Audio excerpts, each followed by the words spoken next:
right. I am really, really warm today. It's like 100 degrees outside right now. I had to wait for the breeze to die down. Now it's too hot.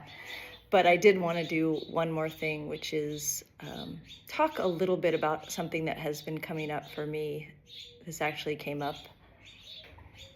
There's some astrology happening right now that goes from yesterday through May 25th, and I noticed that May 25th is my dad's birthday. He passed away about 6 years ago now, quite suddenly, and so I just wanted to talk a little bit about the story of him and the things that I took away from him. I feel like it's interesting. It's Mother's Day, and I'm talking about my father. My mom is still alive, so I'll call her later. But this is my reach out to my dad on this Mother's Day.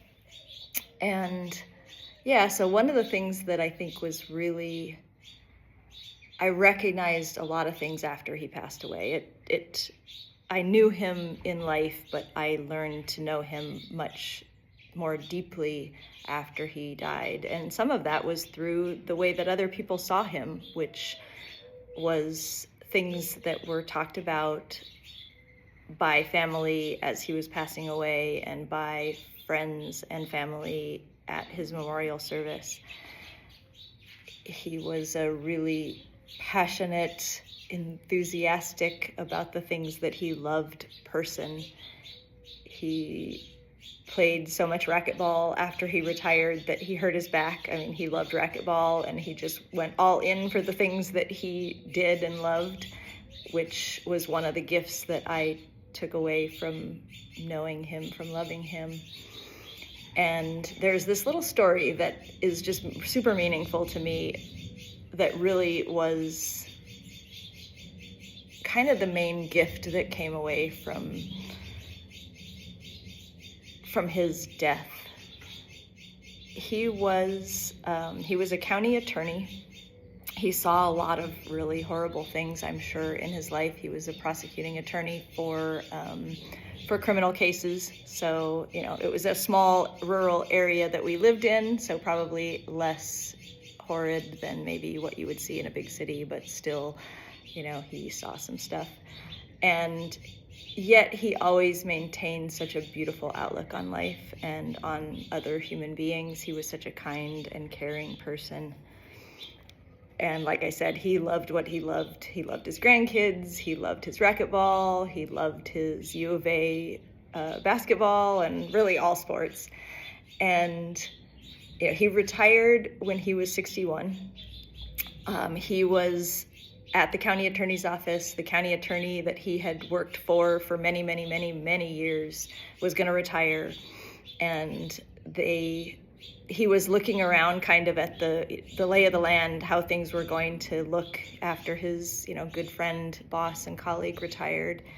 And he just realized that he didn't think he was going to be enjoying it anymore. He decided that at 61, that was the time for him to be done, that, he just didn't see the joy in the work, for what it's worth, joy, the enjoyment perhaps, or the satisfaction in the work being there as much anymore. And so he and his boss both retired on the same day. They had a joint retirement party, and he passed away 10 years later. So he lived for 10 years after he retired. And I'm really glad that he retired when he did. I'm glad that he made that choice to do what he loved instead of hanging on at a job that maybe just wasn't going to be something that he enjoyed.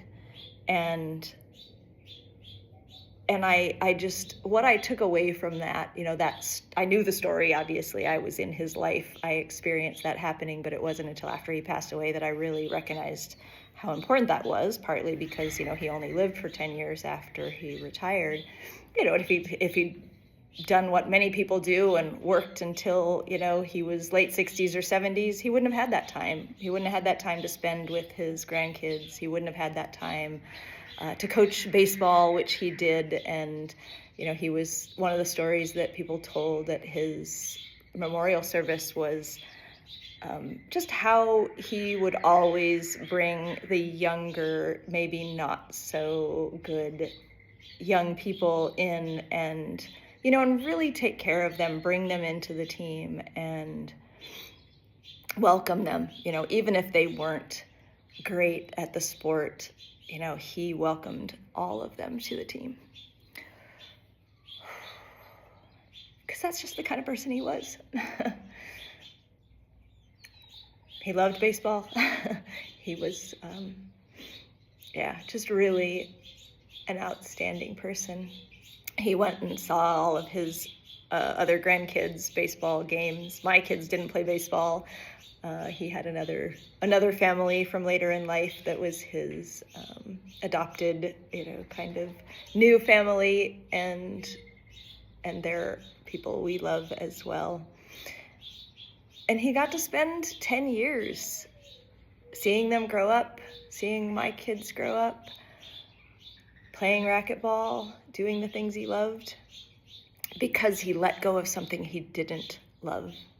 He let go of something at a time when it was the right time to let go of it. He didn't hang on too long. And when it stopped being fun, he just said, okay, this isn't going to be fun anymore. I'm not doing it. And that was really hugely, profoundly deep for me. And it's something that I try hard to live by and don't always do a good job of, because I tend to hang on way, way longer than is sometimes good for me.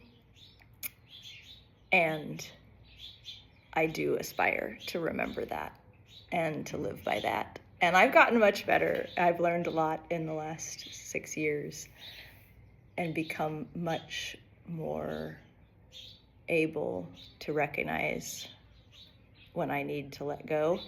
And it still sometimes takes a really long time for me to come to terms with letting go of something that isn't serving me. So that's a big part of my growth in the world and my learning in this lifetime.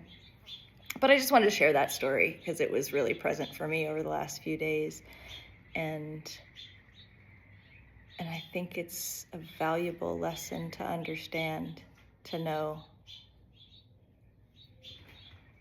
when it's time to let go. So I offer that to you as just something to think about. Something to think about, where might this be applicable in my life? So, happy Sunday. Love you all. Bye.